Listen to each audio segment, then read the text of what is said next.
give me a beat.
Since he joined his first band in rural Victoria, Brett Garsed has moved steadily onward to become one of the most exciting and groundbreaking guitarists to ever come out of the land of Oz.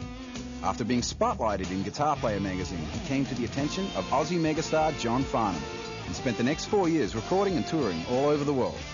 The buzz began to spread, and in 1990 he got the call from the LA-based rock group Nelson, bringing Brett to America for the first time. 92 saw the release of Quid.Pro.Quo, his acclaimed duet album with T.J. Helmrich. And now you have a chance to see close up the unique blend of technique and melodic control that have put him in the front rank of musical innovators. So grab your guitar, mate, and get ready to turn your world upside down.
Hi, I'm Brett.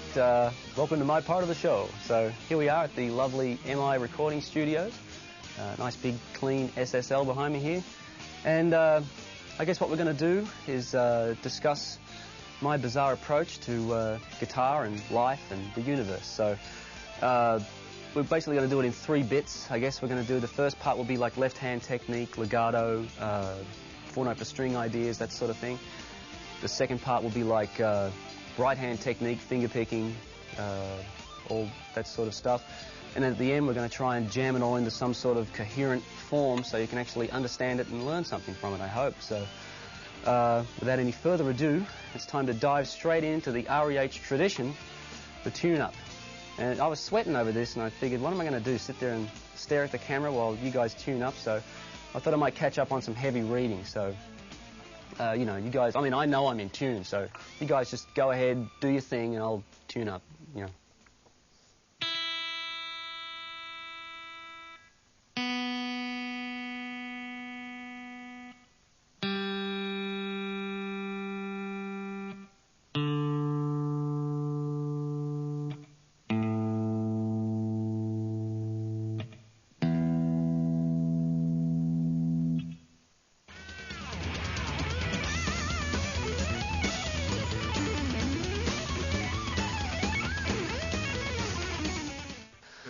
Okay, the first thing I guess we're going to touch on here is legato technique. In the world of music, I know legato means a lot of different things to a lot of different people, but to guys like you and me and gals like the gals out there that are in love with this weird thing here, it means incorporating hammer-ons and pull-offs with the left hand rather than alternate picking every note.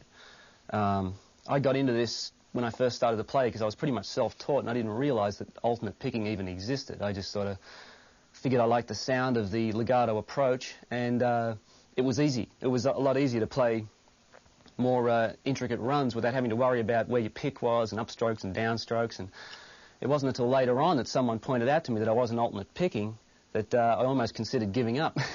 And luckily, I sought out other players like Alan Holdsworth that inspired me to continue, because then I realized that there's no right or wrong way. There's just whatever you like to hear. And I definitely really liked the sound of legato playing. So Holdsworth actually influenced my note choice a lot too, which we'll probably get into later. But the first two things you'll probably find out about legato playing is, number one, you tend to think this way along the neck. You don't really think crossways.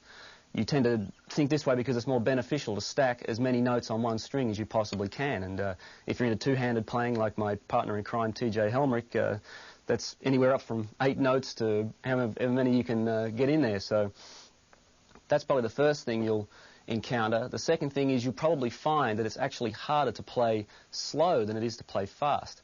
And what I mean by that is it's not hard to play just slow, but slow and in the pocket and in time with the band or the metronome or the drum machine or whatever you're playing along with. So we'll get into that later, I guess. What we'll do first is explore a few lines and how I initially started when I got into legato playing. So when I first started to play, I guess I played normal scale shapes like this little guy here, just normal old A major.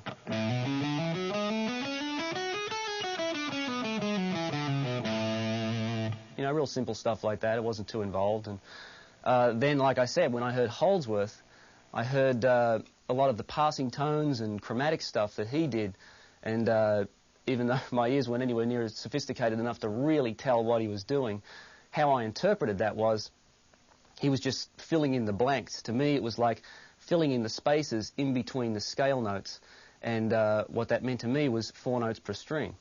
And so the initial way I started was just simple chromatic things, just 4 half steps in a row like that, because it was easy for my fingers, no big stretches, and I hadn't really elevated that level yet, so it was still pretty primitive, but it gives a pretty nice effect. I'll just sort of try and wind the clock back and remember how I used to play this stuff. So,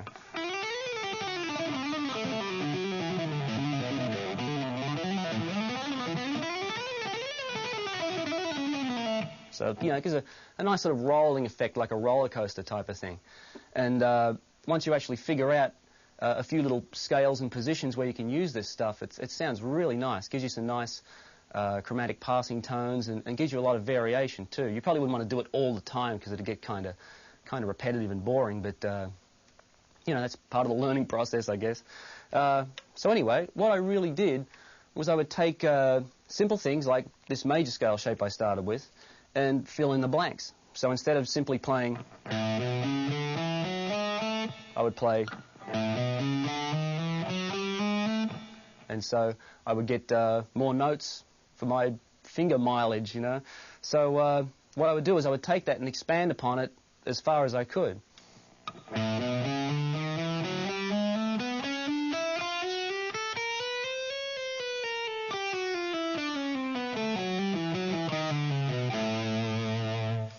Take stuff like that, and you can go backwards and forwards like this.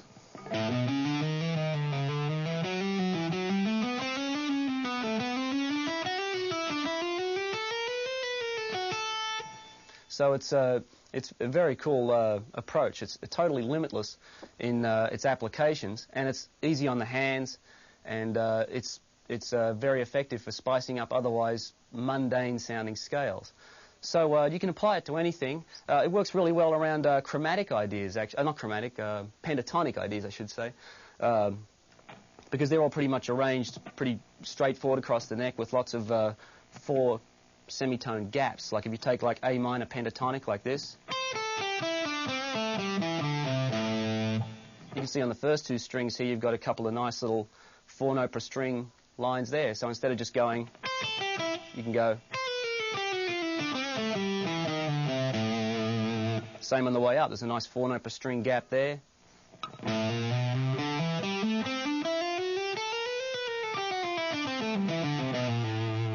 So it works really great with that sort of stuff. And, of course, you know, major, minor pentatonics, you can just apply the same technique and shift positions, and you'll be able to play over major scales and major chords and minor chords, that sort of thing. And the same thing applies to just straight scales. If you take like that same major shape I showed before, what I would do is work out a little pattern like this.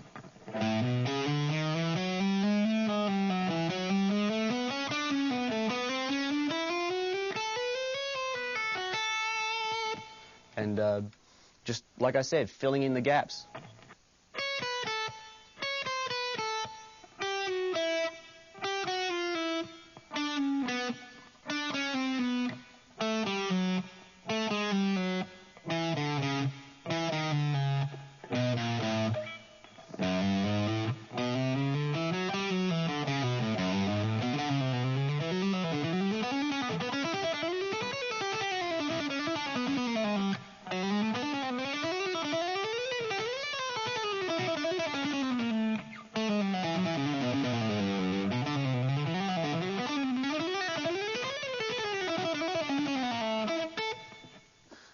You'll probably notice that my pick attack is extremely light.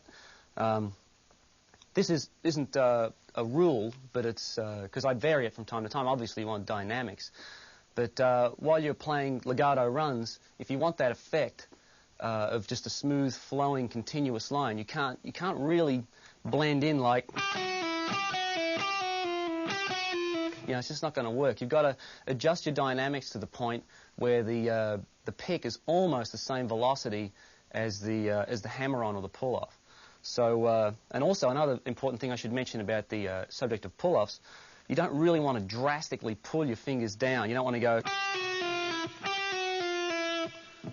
what you really want to do is just gently lift this finger and slam the other one down, slam it down, but press down with enough velocity to make the note happen. So it's...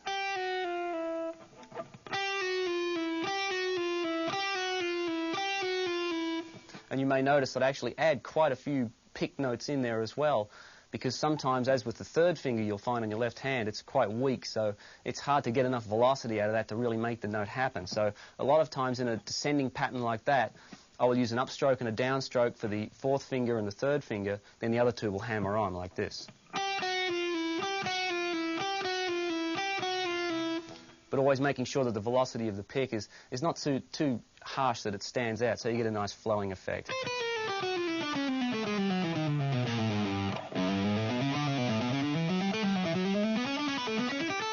So it's a very gentle touch. You'll also notice I'm using a lot of my fingers on my right hand, but we'll get into that later. So we've already started with the chromatic ideas, little 4 half steps, and what I later expanded this to was trying to play scale lines with 4 notes per string.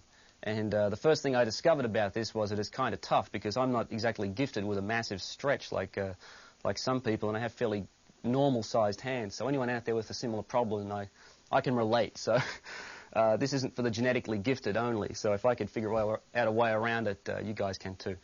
So the first thing I did was I picked the easiest shape possible to play, which is whole step, half step, whole step. That fits really natural for your fingers like that. It's very hard to get any sort of gap in between there, unless you're Mr. Spock, of course. So I generally worked out patterns that involve that sort of shape. If I was playing a minor type thing, I would generally play it like this.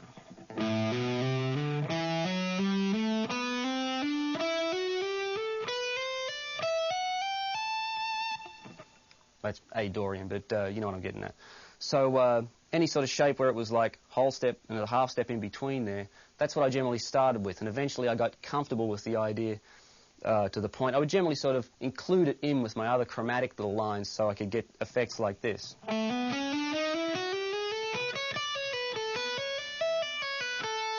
That's about as far as I'd go with it at first because I was still testing the waters with it. But then as I got into it later on, I decided to explore playing longer lines with it. So the first way I really experimented with it was, of course, learning a major scale, simple A major scale, 4 notes per string, all the way up and down the neck, like this.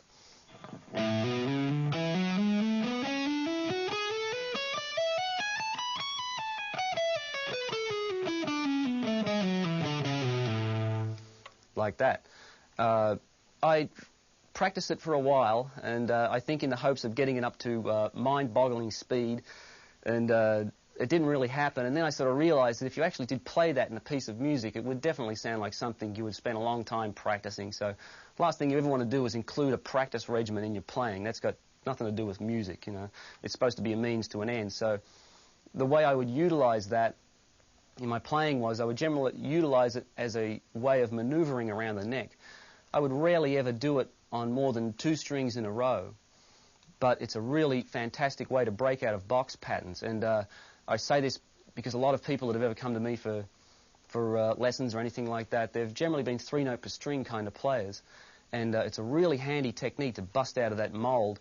And you don't have to throw away all the 3 note per string stuff you ever learned. You can just incorporate this on 1 string, and it will throw you into a different part of the neck. So if you take like a 3 note per string scale for A major like this,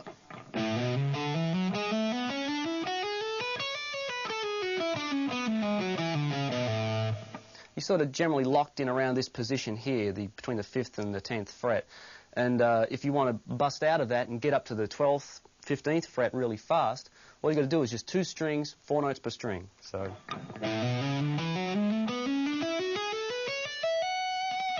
and you're up there. And the same with going down. It's moving up and down the neck. It's a tremendous way to traverse the neck so that you're not stuck in any one position.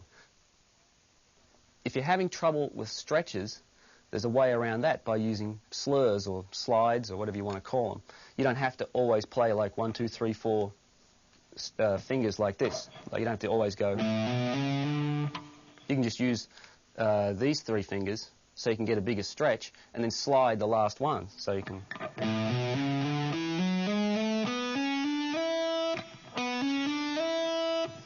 I use that all the time, and it's way more comfortable, and plus you can actually get 5 notes per string, so which I use a lot. So you can do things like.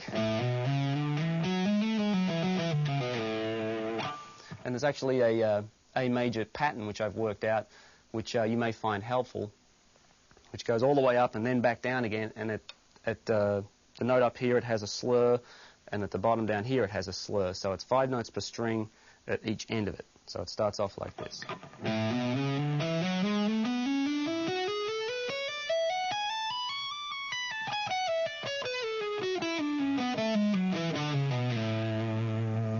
During that passage you may have noticed that I generally picked the first 2 notes of each 4 note per string pass, so referring back to the pick coming into play with legato playing a lot more than people like to think.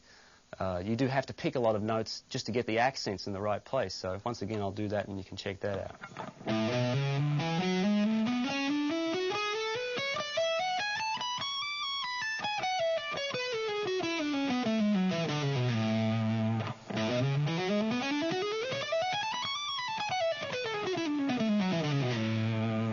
Okay, I should point out that this also works for minor scales as well, and this is one point where you will notice that there's quite a few stretches involved, but once again I want to point out that you can use the slurs instead of doing those huge stretches. So first I'll just play the simple minor scale, A minor. So.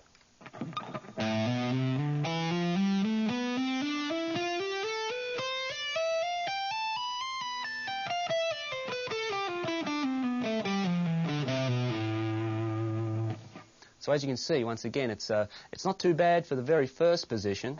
It's pretty normal. That's our easy shape. But then, of course, you get this guy.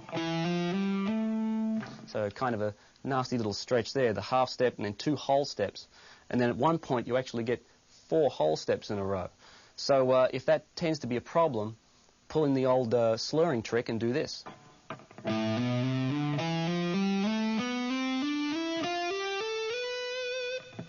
Okay, so I'm going to put on my hypnotic metronomic drum machine here, and I'll just play some lines, and you can see that it really is quite a challenge, and to stay in that pocket, you know, stay back in the groove, and especially with something like a drum machine too, because they never change, they never move, they don't fluctuate like a real drummer can hear different tempo changes from you and maybe compensate, but not the machine. So I'll probably start just playing like quarter notes at first, and then I'll get more adventurous playing triplets, stuff like that.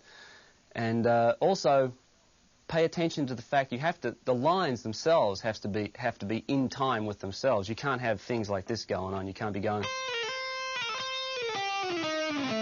That cannot happen. It's got to be in time with itself like this. So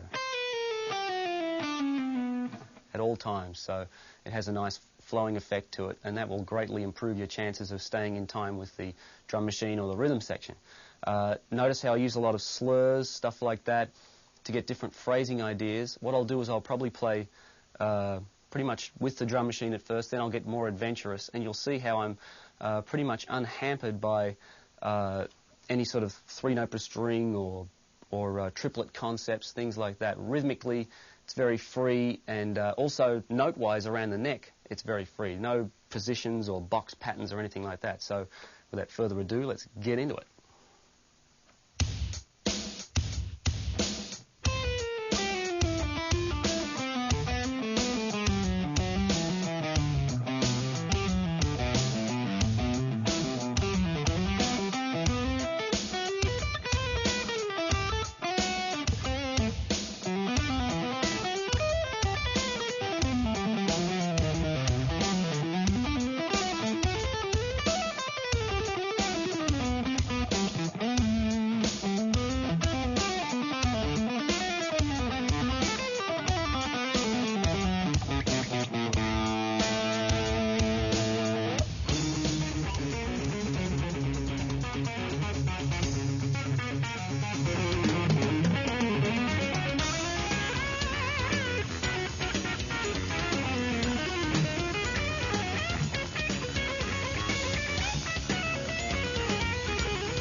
You may have noticed in conjunction with the pick, I use my fingers a lot. And this started out of just habit. I have no idea why I started doing it. I noticed one day, I guess I've been playing for about 3 years, and I noticed one day that this middle finger here decided to work in conjunction with the pick for some reason, and I have no idea why, but I just decided to go with it. I've always adopted that sort of approach, like, if it happens, and don't fight it. So later on, I took classical guitar lessons for about a year, and that could have influenced the development of the other fingers coming into play. So I think it was probably from doing things like this with classical playing, like, and when I would naturally pick up an electric guitar again, I'd start. So I'd play the same thing, but I'd have to use like the last 3 fingers on my hand in conjunction with the pick instead of the thumb and the first 3 fingers. So I sort of kept doing it out of habit, and then a few years later I decided to actually explore it a little bit further, because I noticed some licks were creeping into my playing.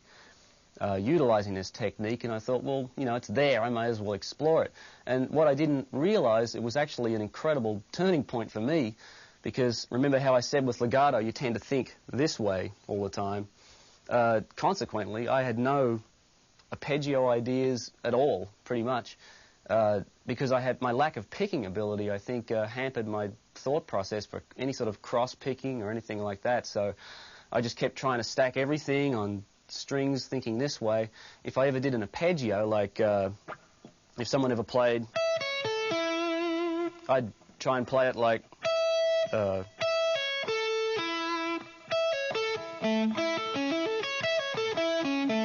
have to try and play it like that, try and work out arpeggios with string skipping and stuff like that. So it always utilized hammer-ons, because I couldn't do any sweep picking or any sort of arpeggio type stuff. So the finger picking really was a godsend to me, in the sense that it totally gave me this whole different outlook on the neck and a whole new bunch of ideas to try out. So the first thing, I guess, you would want to really check out is a little exercise kind of thing to get a bit of strength developed in your right hand. And I'll point out here right now that if you're slapping your foreheads and going, oh no, you know, I've just spent 10 years working on my alternate picking and my sweep picking, this guy's telling me to grow fingernails and, you know, take up finger picking. Don't think that. I mean, all the ideas that I'm presenting here, you can alternate pick them, you can sweep pick them, and you don't even have to play legato if you don't want. You can still do the 4-note per string thing and pick every note. So I'd hate to see somebody throw away years of hard work just because they thought they had to take up another approach. But it's the concept that's really cool, so I just wanted to share that with you. I have one little warm-up exercise that I do just to get the fingers and the right hand warmed up in general. It uses a very simple little major 7 shape, like just that sort of thing. And what I do is I just roll backwards and forwards. So it's 1, 2, 3, 4, 4, 3, 2, 1, backwards and forwards, alternating between this pair and this pair, just to get a bit of strength developed between those two guys. And I just simply do this.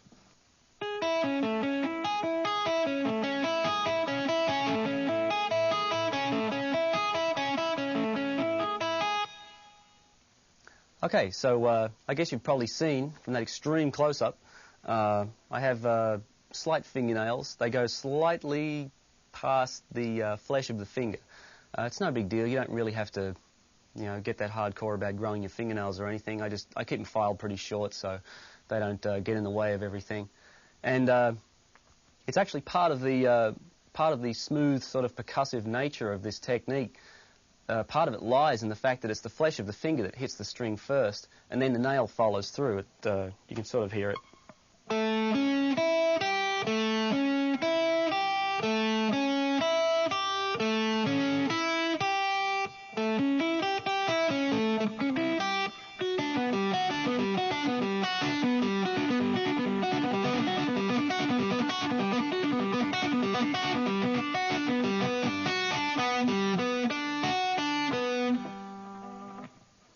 Okay, there's another nice little exercise you can use, and I actually use this playing. I very rarely use that first warm-up in a musical context, but this next one I use quite a bit. It's like a nice rolling, it's just 1, 2, 3, 4, 1, 2, 3, 4, rolling across each set of 4 strings. So it's like this group, then this group, and then back again. So it sounds quite nice on acoustic guitar too, if you want to do that. And I put a little trill at the start just to turn it around so it stays in rhythm. So.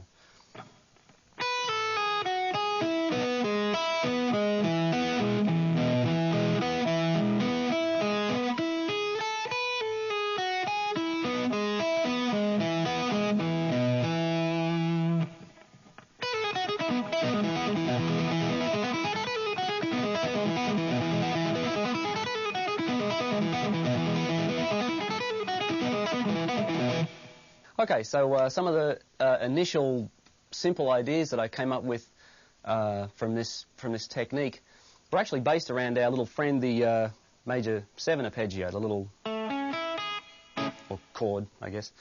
And the first thing I did with that was take that same shape and apply it to the other strings. And of course, if you try that, you'll find they're not too musical. You know, I have no real desire for a thing like that. I want to have something that's going to make music. So what I did was I worked out a way to play that on those groups of strings while still being musical, and this is it.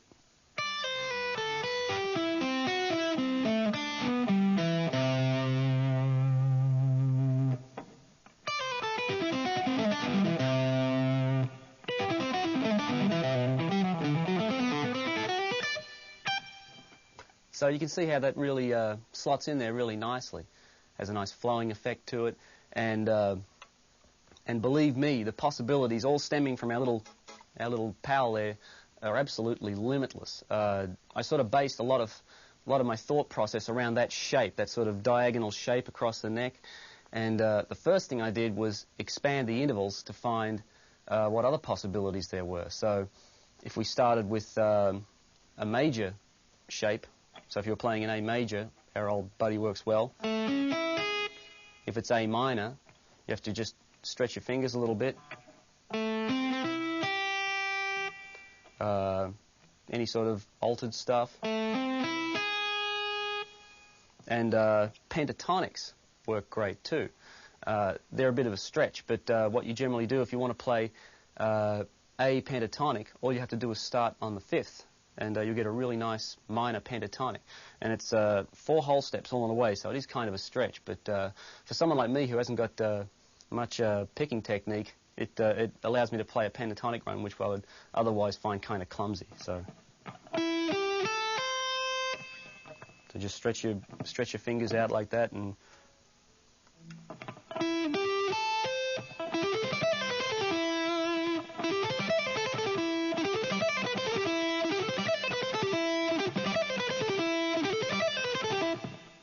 when you incorporate the major 7 idea with that, you get a really nice ascending pattern.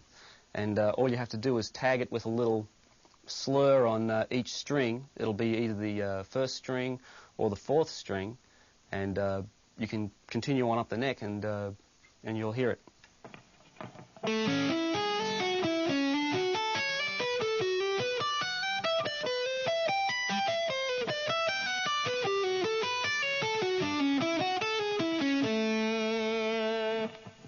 You may notice with some of the minor shapes, this is an individual thing too. I find it a little easier if I'm playing the minor shape, which is like this.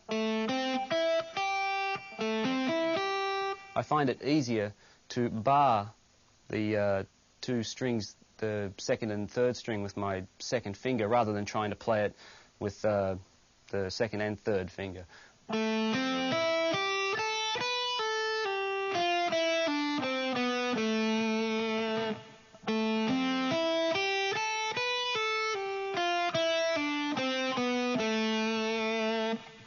I just find that a little simpler, and it's a lot less to think about when you're playing fast or something like that, or my fingers get tangled up, you know, so it's a lot easier for me to go rather than try and juggle my fingers around. So it's a personal thing, you know. If you want to get in, just get into that, just find a shape and then figure out the most comfortable fingering for you. But that's definitely the most comfortable for me.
So it's important when you're combining ideas like arpeggiated ideas with sweep picking or finger picking, and you're combining them with legato playing, don't make the picking parts too dominant over the legato playing, otherwise it'll sound completely out of context. If I start a line with that, the next thing that follows could either be another finger-picked idea, it could be, or it could be a legato line, like.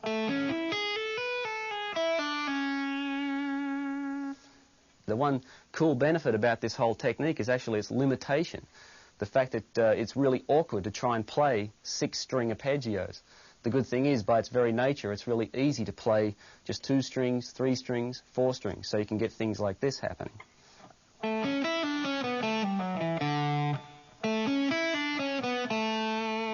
Or you can play 4 strings, 2 strings, and you can even get 5-string ideas going. It's a little more awkward, but they do happen. So.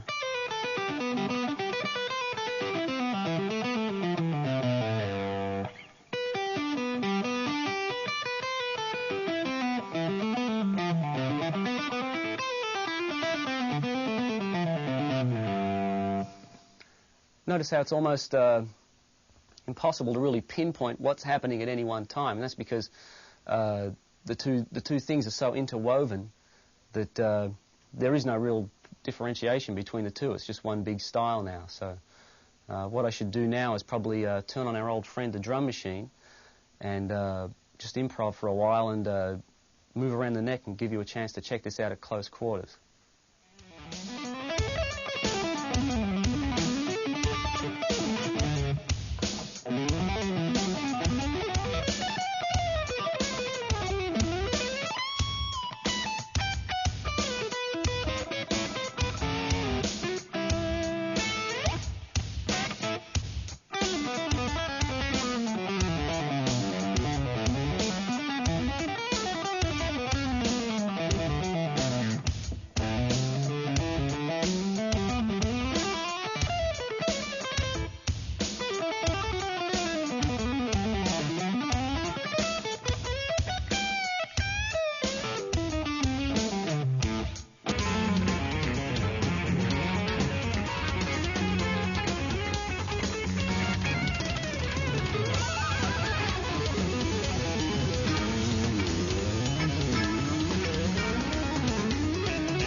I first began to play guitar at about the age 12 upon hearing Ritchie Blackmore play the intro to Speed King.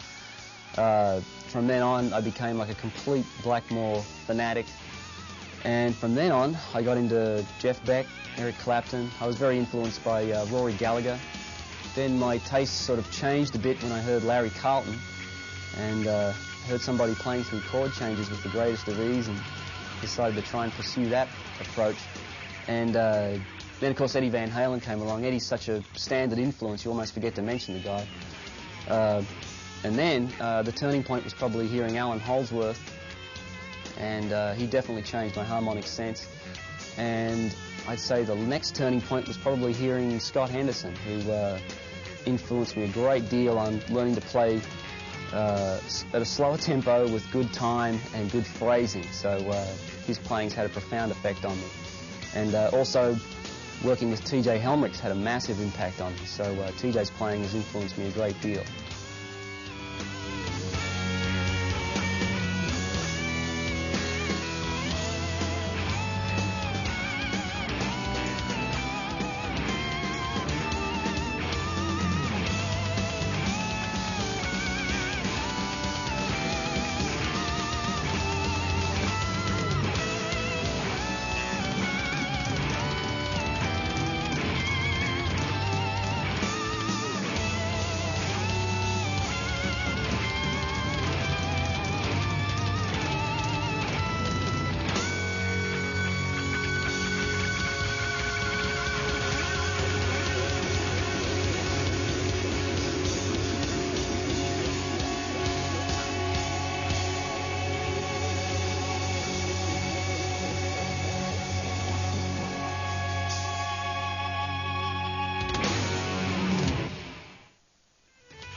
another thing that's really evolved for me over the years, and this technique has really helped it, is my note choice.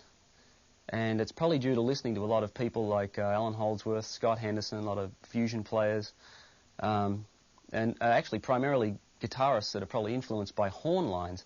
I got it on the back end, like most guys. Most of the guys I listen to are influenced by horn players, and I'm influenced by guitarists who are influenced by horn players. So that's probably just standard territory for the legato technique, I guess. But when I generally play over something like just a straight A chord, like an Mixolydian sort of thing, I never limit myself to just the notes in that scale. I never stick always around. What I do is I incorporate my little chromatic concept, and it's got to the point where now it isn't always 4 semitones in a row or something like that.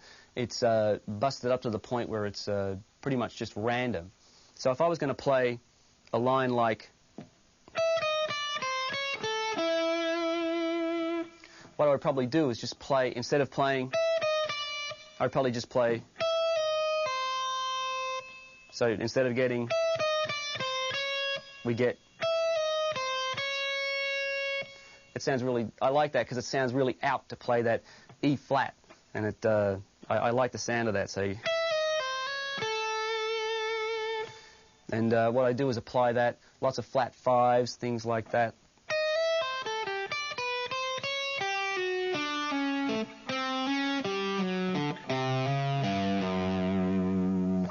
And when you play them up to tempo, they have a nice flowing feel to them.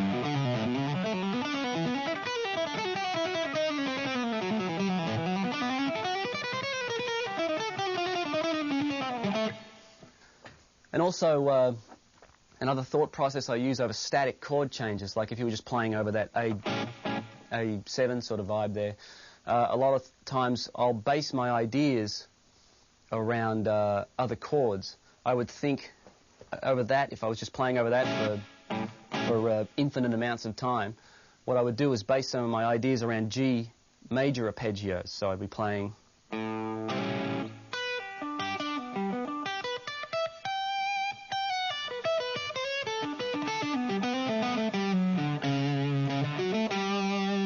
And making a conscious effort to target those notes so that it's a little more than obvious, that it sounds like I'm superimposing another chord over the top. Of course, the way I do it mightn't be that obvious, like that I'm just playing a... I would mix them in a lot more, but that's definitely the idea. Also, D major works great.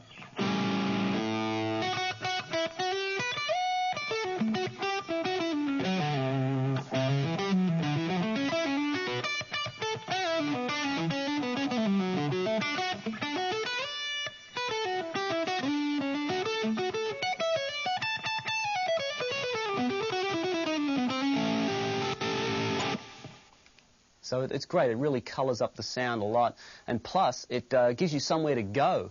Because I've been in situations where you've had like a one-chord vamp going on for a long time, and you've really got to start to explore some new territory. Otherwise, you'll drive yourself insane.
when I'm thinking through chord changes, the philosophy I try and adopt is that as the chords change, wherever I am on the neck, my thought process has to change rather than shifting positions.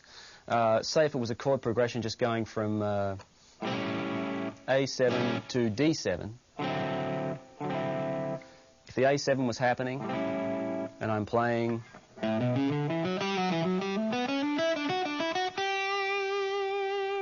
and on that note the change goes to the D7, instead of going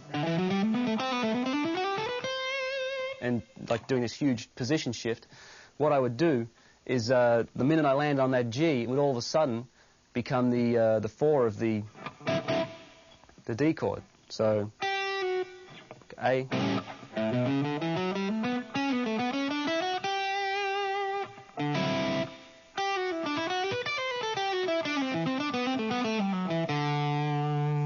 So what I try to do is as the chords roll by, my perception of the note that I'm landing on changes rather than where I should be on the neck. I try to make it so that as the chords go by, at any point, at any note that I'm landing on, I know where I have to go to correspond with them rather than have to do a radical position shift. And that really works itself in well with this whole technique too, because you're covering a lot of ground with the 4 notes per string and the finger picking thing and everything. You do cover a lot of area on the neck.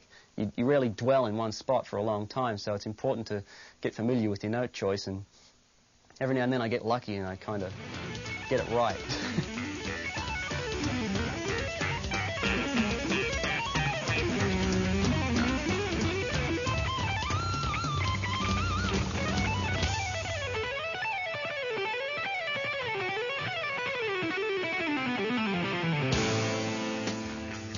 I am primarily self-taught, and I played by ear for a long time, purely going by instinct, hearing what I liked in a chord, and I knew that if I heard this chord, I could play.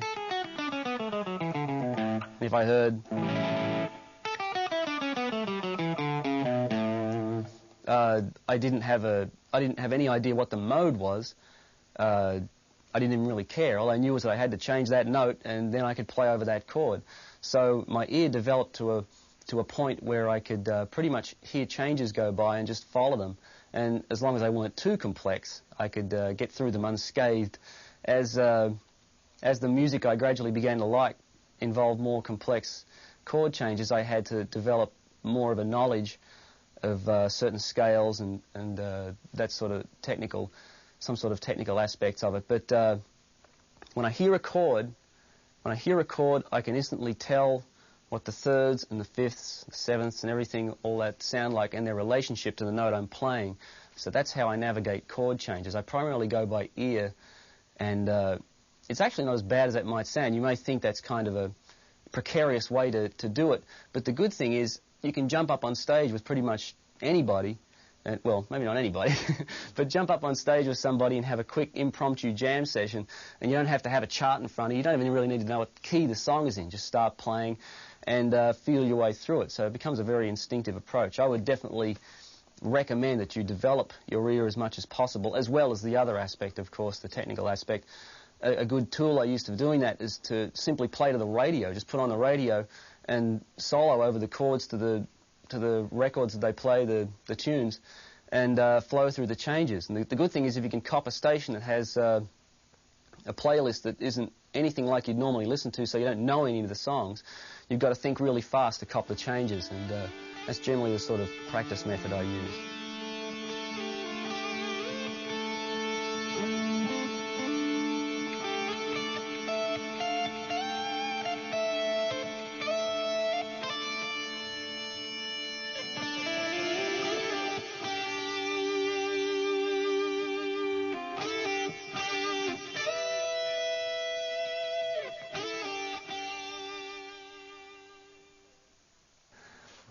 Okay, so now I'm going to play some songs from our album, the album that I did with T.J. Helmerich, titled Quid.Pro.Quo. Obviously, TJ's not here. He's in the studio at the moment mixing our follow-up album titled Exempt. And you'll probably notice that I'll be using a harmonizer to duplicate some of the harmony melodies we did on the tunes. The first song is a ballad titled Megan, and I decided to choose a ballad because it'll give you some of the ideas of the subtle phrasing, things you can get with legato, so you don't have to be ripping and burning and tearing all the time. Chord-wise in the tune, the first part of the solo is pretty much over a D minor, and I'll be playing D Dorian. Then it'll move to a C to B flat progression, which I'll probably dwell on B flat Lydian and that sort of thing. And towards the end of it, it will be pretty much a bluesy thing over A. My ideas will probably go back from A minor blues to A major blues, so it'd be great to get some of my bluesy licks in there. So hope you enjoy it.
Okay, the next tune is A Musical Oasis Awaits Us. And this particular song, I'll be once again stealing TJ's section. It's a very long vamp over D, and it's over a hip-hop sort of a feel, which is good because it's very challenging to sit back in a pocket on a tune like this. And I find it a hell of a challenge. You always want to just jump the gun and start taking off and hell-bent for leather, and before you know it, you're way ahead of the beat. So it's just real simple. I'll just be thinking my ideas around D Dorian, sort of that sort of thing. And then there is the section after that, which I soloed over on the album, which has a rather bizarre little half-step twist to it. It's over a rather heavy riff that goes... And once it gets to that point, I'll be thinking pretty much D minor, and then E flat altered, I do believe. So there should be lots of twists and turns in that one, I'm telling you now. So hope you like it.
we're now about to embark upon our title track from our album Quid.Pro.Quo.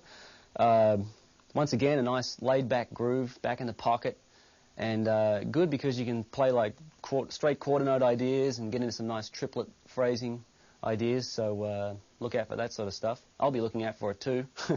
And the chords, the first chord is, so pretty much just F-sharp Dorian, and then it goes to, so same thing, and then to B Dorian, to that chord, still B Dorian, then to this deadly chord, which a whole host of possibilities present themselves, either F-sharp harmonic minor, or G major, or G Lydian, or something like that. G Lydian, and also D melodic minor. And then it's back to. So, hope I don't crash and burn.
as they say in the classics, it's been a beautiful thing. There's been a lot of love in the room, and I hope you got something beneficial out of it. I know I did. And I must say, it is interesting to examine your own style and find out some of the weird things that you do. You do learn a lot. So maybe when you get stuck in a rut in future, look to yourself rather than other people. Here I am, you know, doing myself out of sales of this video, but you know what I mean. So thanks for joining me. It's been a pleasure.